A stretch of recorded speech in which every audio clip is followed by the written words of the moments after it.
es que primero se generó una, una desconfianza, un sector grande de la sociedad que empezó a plantear con números. ¿Viste? Cuando vos crees en una hipótesis, Ujú. crees en una idea, Sí. girás los números hacia esa hipótesis y tratás de buscarle un sentido a esa hipótesis que tratás de defender. Y yo veo en mi región, en toda esta región de acá del departamento de las Colonias, algunos comunicadores sociales forzando los números, llamando a determinados epidemiólogos, llamando a determinados economistas o llamando a determinados matemáticos para que los números le cuadren con la hipótesis que tienen y en definitiva tratar de convencer a la población de que esto es un negocio mundial. A ver, ¿los laboratorios hacen un negocio de la venta de vacuna? Sí, es verdad. Ese es un argumento que están utilizando los anti-cuarentena, los antipandemia, los que dicen que la Ujú. pandemia no existe, etcétera. Y ese es un argumento que no es real. ¿Por qué? A ver, y vamos a tratar de hablarlo desde el punto de vista económico, porque es el arista donde nosotros encaramos esta cuestión. ¿Es un negocio de los laboratorios la pandemia? Bueno, bárbaro. ¿Cuánta gente tiene el mundo? 7.000 millones de personas. Esa es la cantidad de gente que tiene el mundo.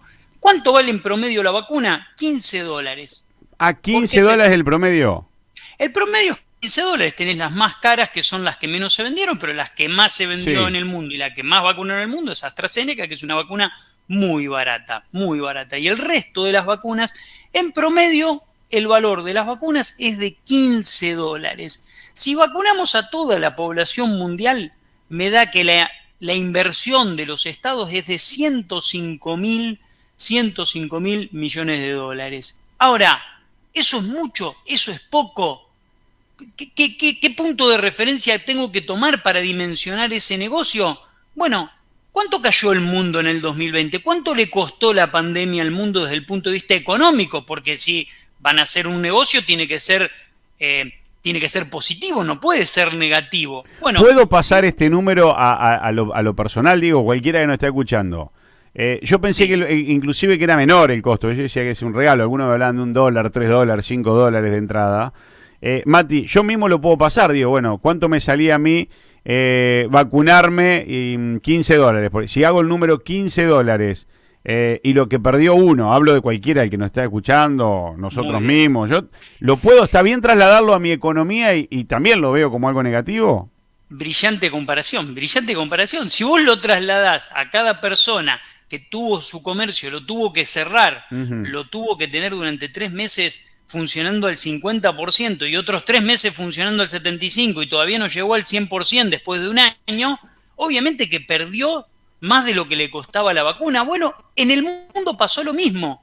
Para que te des una idea, el mundo perdió 2,9 billones de dólares. ¿Qué es esto en comparación con las vacunas?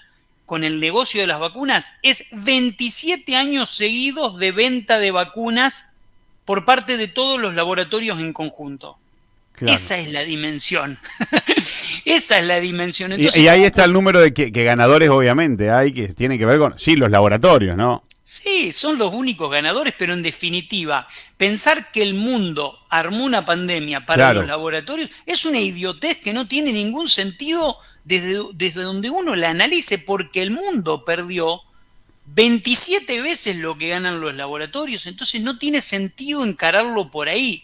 El otro argumento negro que plantean algunos de estos grupos es: lo que pasa es que yo no me voy a vacunar porque fomento el negocio de los laboratorios. No, maestro, no, campeón. Los estados nacionales ya compraron las vacunas. Claro, te la ponga o no la ponga, él ya la ve. Claro. Ya Eh, está. no es levante la mano el que se quiere vacunar y compro para DAI y no compro para el picante que no quiere. El Estado la compra No, igual. ya está. Ya las tienen todas las vacunas, los contratos cerrados para que toda la población se vacune. Incluso ya algunos empezaron a pensar en una tercera Tercera dosis, dosis. claro. Y por más que pienses en el negocio de los laboratorios de 2, de 3 dosis, tampoco te dan los números de todo lo que se perdió Ujú. a nivel económico, como vos lo planteabas. El comerciante que tuvo que cerrar todo un año, $15, $30, Claro, es nada, es $45, no nada, es nada, es es nada nada, en es nada. relación a esto. El otro argumento que utilizan los antipandemia y que es un argumento muy tomado de los pelos para lograr validar su hipótesis, es en el año 2019 en la Argentina falleció la misma cantidad de gente en promedio que en el año 2020, incluso en el año 2020 falleció menos gente, un poco menos de gente del promedio histórico de la cantidad de gente que se muere por enfermedades respiratorias. Esa comparación es una comparación maliciosa. ¿Por qué es maliciosa? Porque desde el punto de vista estadístico está mal enfocado. Y lo voy a explicar bien. A ver. En el año 2019 falleció una enorme cantidad de gente, alrededor, un promedio de 60.000 mueren por año por enfermedades respiratorias en la Argentina. Pero vos tenías las escuelas funcionando a pleno, las industrias funcionando a pleno, los comercios funcionando a pleno, nadie utilizaba barbijo, alcohol en gel, nadie se cuidaba. Nadie se cuidaba. En el año 2020 tuviste 6 meses la economía cerrada, no tuviste clase en todo el año, por lo cual no hubo vínculos familiares.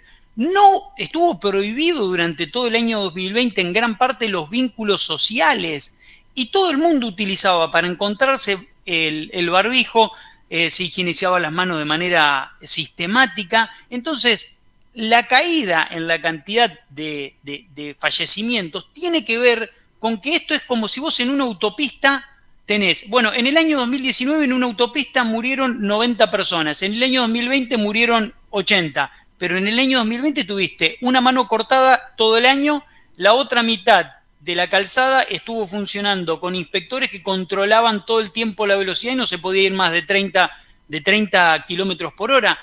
Ese es el razonamiento. Estás comparando cosas que no tienen nada que ver. Bueno, por eso nada cuando hablamos el otro día hablamos de ventas, por ejemplo, del Día del Niño, y el 2020 no lo tenemos en cuenta. Lo saltean. Exacto. Hablamos de 2019 y 2021. Interesante, Mati. Vos sabés que hablando de comercio y esto, estaba repasando un número que había hablado con Carlito Suárez, que también nos ha visitado acá.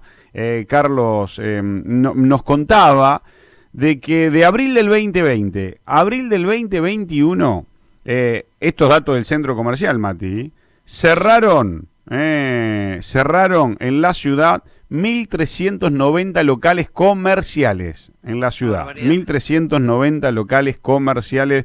El otro lo hablaba y le pedía los datos porque digo, ¿cuál era el número exacto?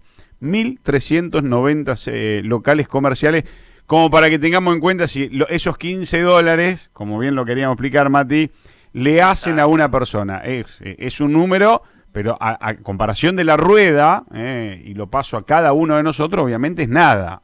Es nada, es un kiosco el negocio de las vacunas al lado de lo que perdió el mundo, en ese sentido. Y vos fíjate otro dato, Negro. ¿Cuál fue el único país en América Latina que menos cumplió las restricciones o que no se propuso? Te digo, Brasil, te pregunto, Brasil.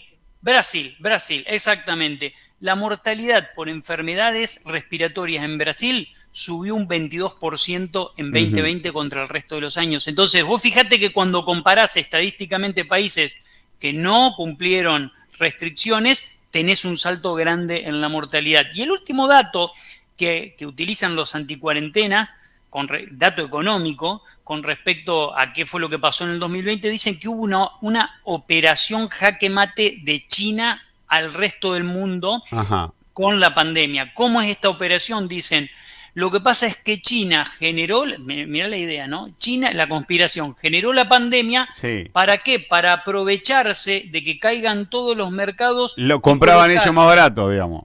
Exacto, ¿viste? Decían, compraban todas las acciones de todas las compañías de Estados Unidos, de Europa, bicho regalada. Chino. Claro. ¿Y qué pasó? ¿Cuánto dinero dicen que pusieron en esa operación? 20.000 millones de dólares. Negro, 20.000 millones de dólares es 2 mangos para comprar. Sí. Es 2 mangos. Un tractor en Estados Unidos vale más o menos pero eso. Claro, no compras ni el 1% de las acciones de Apple con eso. No haces nada con eso, no controlás nada. Porque dicen que era la estrategia de China para controlar a las empresas norteamericanas. Yo con 20.000 millones en mi bolsillo no me podría controlar tampoco, no me podría controlar. Para el mundo es nada, para la operación de la magnitud que están hablando es nada. Entonces, son 5 argumentos que se volcaron en cada uno de los... y hay uno más que tiene que ver con la efectividad de la vacuna que tengo anotado acá. Entonces te dicen, ahora te dicen, lo que pasa es que la efectividad de la vacuna, vos fijate que la gente se está contagiando igual. ¿Por qué? Sí. Porque no cesa, porque... A ver, para que un país logre la inmunidad del rebaño, lo explican los científicos, tiene que lograr el 80% no de la población vacunada, sino de la población inmunizada. Si vos tenés 100 personas y la efectividad de la vacuna es del 80% y se está vacunando el 70%, vamos a pasar en número qué es lo que pasa. De 100 personas se vacunan 70, 30 no se están vacunando o porque no forman parte de los grupos poblacionales, como el caso de los chicos, o porque no quieren. 70 personas se vacunan. De esas 70 van a hacer inmunidad el 80%. O sea, 56. Cuando vos mirás 56 sobre 100, tenés que el 56% está logrando inmunidad. Entonces tenés que subir la vara y llegar a mayor cantidad de gente vacunada para empezar a lograr esa inmunidad. Desde el punto de vista estadístico estamos hablando. En consecuencia, ahí está el problema de por qué vas a seguir teniendo contagios hasta que no logres vacunar efectivamente al 95% de la población. Mati, me encanta pasado en números, de verdad, porque uno mismo, no le habla a los demás. Yo digo que, lo digo siempre, la ignorancia en la cual entramos, que todos, por lo menos en algún tema, digamos, no sabemos de todo, nos hace pensar siempre, 20 mil millones de dólares, qué fortuna. Y bueno, vos lo dijiste, no comprar ni el 10% de una compañía importante norteamericana. Bueno, pasado número, Mati, queda en el canal de YouTube, queda en el canal de YouTube porque me encantan estas columnas, así que nos vamos a encontrar la semana que viene, que hay otro temita que estamos preparando con Mauro, queremos que nos explique, la de menos horas de laburo. Menos hermoso horas tema, de laburo. Hermoso tema, la semana que viene lo vamos a abordar. Nacho allá por Ruta 1 está atento y un par de amigos, menos horas de laburo. Y te digo algo, me voy a Rafaela, a través de internet seguramente, un nuevo fans tuyo, no nuestro. El DT del momento, Pablo Bonaveri, el invicto, es fanático de tus columnas. Oh, mira, mandale un gran abrazo. Compartimos un baby biscuit el fin de semana y mientras tomaba un baby biscuit al sol, me decía, ese que tenés, loco, ese me mata, ese me mata. Pedía otro baby biscuit mientras tanto, bueno. y era vos, aquí la ficha para hablar de economía eras vos, o Carlos, pero él a Carlos lo tiene más. No, Carlos. Así que bueno, hilvanamos punta, entre baby biscuit y baby biscuit hablaba de vos, fanático tuyo. Un abrazo. Abrazo, ¿Cómo me gusta hablar de números? ¿Vos, Carlito, cómo estás? ¿Bien? Bien, querido, ¿vos? Bien. Estás en, 20.000, yo hablo de 20.000 millones de dólares. 20.000 millones tiró. Me vuelvo loco, Carlos.